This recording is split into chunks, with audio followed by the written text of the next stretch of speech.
Banking and financial அவேர்னஸ்ல இப்போ நம்ம பார்க்க போகிற question, which organisation release the world economic situation and prospects 2025 report. அதாவது தமிழ் என்னன்னு சொல்லுவோம் அப்படின்னா, உலக பொருளாதார நிலை மற்றும் வாய்ப்புகள் 2025 அறிக்கைன்னு சொல்லுவோம். சரியா?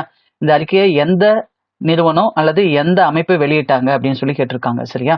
இதற்கான சரியான ஆன்சர் யுனைடெட் நேஷன்ஸ். அதாவது தமிழ் என்ன சொல்லுவோம், ஐக்கிய நாடுகள் சபைன்னு சொல்லுவோம். சரிங்களா?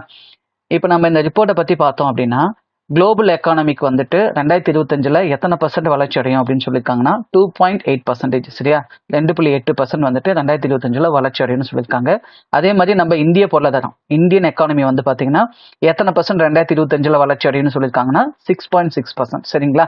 அடுத்ததான் இந்த யுனைடெட் நேஷன்ஸை பற்றி பார்த்தோம்னா, அதாவது இந்த ஐக்கிய நாடுகள் சபையை பற்றி பார்த்தோம் அப்படின்னா, இது எப்போ எஸ்டாப்ளிஷ் பண்ணாங்கன்னா October 24, 1945 இல்லைங்க. இதோட ஹெட் குவார்ட்டர்ஸ், அதாவது தலைமையகம் எங்கே இருக்குது அப்படின்னு பார்த்தோம்னா யூஎஸ்ல நியூயார்க் சிட்டியில் இருக்கு. இதனுடைய செக்ரட்டரி ஜெனரல், அதாவது தமிழ்ல பொதுச் செயலாளர்னு சொல்லுவோம். சரியா? யாரு அப்படின்னா அன்டோனியோ குட்டரஸ் தான் வந்துட்டு இதனுடைய பொதுச் செயலாளர். சரிங்களா? இது போல ரெகுலரா banking and financial awareness update வேணும் அப்படின்னா மறக்காம நம்மளோட அருண் அகாடமி சேனலை சப்ஸ்கிரைப் பண்ணி ஃபாலோ பண்ணிக்கோங்க.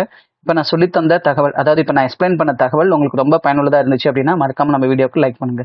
தேங்க்யூ ஃபார் வாட்சிங் அருண் அகாடமி சேனல்.